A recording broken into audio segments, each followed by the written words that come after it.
श्रापों के कारण भगवान श्री कृष्ण की मृत्यु हुई। उनको मारने वाला जरा कौन था? कहते हैं कि भगवान कृष्ण का जन्म 3112 ईसा पूर्व में हुआ था। वैसे तो श्री कृष्ण का जन्म मथुरा में हुआ था, लेकिन उनका बचपन गोकुल, वृंदावन, नंदगांव, बरसाना और द्वारिका आदि जगहों पर बीता। कहा जाता है कि महाभारत युद्ध के बाद भगवान श्री कृष्ण ने 36 वर्षों तक द्वारिका पर राज किया। इसके बाद उन्होंने अपना देह त्याग दिया, यानी कि उनकी मृत्यु हो गई। कहा जाता है कि उस समय उनकी आयु 125 वर्ष थी। कहा जाता है कि महाभारत के युद्ध के बाद जब दुर्योधन का अंत हो गया तो उसकी माता गांधारी बहुत दुखी हो गई थी। वो अपने बेटे के शव पर शोक व्यक्त करने के लिए रणभूमि में गई थी और उनके साथ भगवान कृष्ण और पांडव भी गए थे। गांधारी अपने पुत्रों की मृत्यु से इतनी दुखी हुई कि उन्होंने भगवान कृष्ण को 36 वर्षों के बाद मृत्यु का शाप दे दिया। ये सुनकर पांडव तो चकित रह गए, लेकिन भगवान कृष्ण तनिक भी विचलित न हुए और मुस्कुराते हुए अपने ऊपर लगे अभिशाप को स्वीकार कर लिया। भागवत पुराण के अनुसार एक बार श्री कृष्ण के पुत्र सांब को एक शरारत सूझी। वो एक स्त्री का वेश धारण कर अपने दोस्तों के साथ ऋषि मुनियों से मिलने गए। स्त्री के वेश में सांब ने ऋषियों से कहा कि वो गर्भवती है।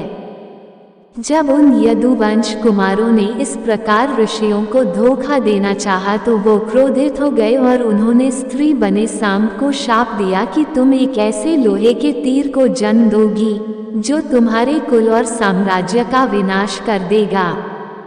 ऋषियों का शाप सुनकर सांब बहुत डर गए। उन्होंने तुरंत ये सारी घटना जाकर उग्रसेन को बताई, जिसके बाद उग्रसेन ने सांब से कहा कि वे तीर का चूर्ण बनाकर प्रभास नदी में प्रवाहित कर दें। इस तरह उन्हें उस शाप से छुटकारा मिल जाएगा।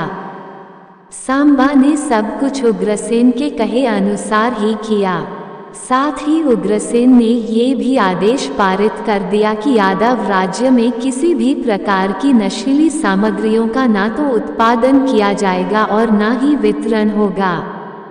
कहा जाता है कि इस घटना के बाद द्वारका के लोगों ने कई अशुभ संकेतों का अनुभव किया, जिसमें सुदर्शन चक्र, श्री कृष्ण का शंख, उनका रथ और बलराम के हल का अदृश्य हो जाना शामिल है।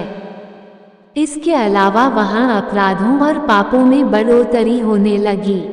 द्वारिका में चारों ओर अपराध और पाप का माहौल व्याप्त हो गया। ये देखकर श्री कृष्ण बहुत दुखी हो गए और उन्होंने अपनी प्रजा से ये जगह छोड़कर प्रभास नदी के तट पर जाकर अपने पापों से मुक्ति पाने को कहा।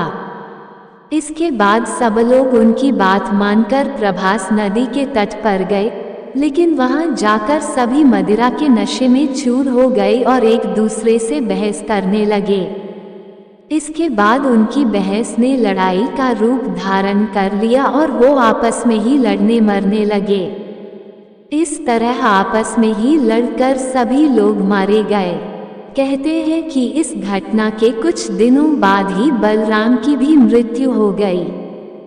भागवत पुराण के अनुसार भगवान श्री कृष्ण एक दिन एक पीपल के पेड़ के नीचे विश्राम कर रहे थे।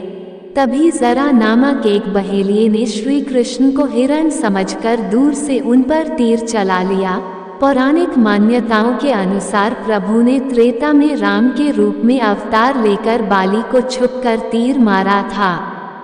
कृष्ण अवतार के समय भगवान ने उसी बाली को जरा नामक बहेलिया बनाया और अपने लिए वैसी ही मृत्यु चुनी जैसी उन्होंने त्रेता युग में बाली को दी थी। यह ऋषि द्वारा कृष्ण के पुत्र सांब को दिए शाप के अनुसार श्री कृष्ण को लगे तीर में उसी लोहे के तीर का अंश था जो सांब के पेट से निकला था और जिसे उग्रसेन ने चूर्ण बनवाकर नदी में प्रवाहित करा दिया था।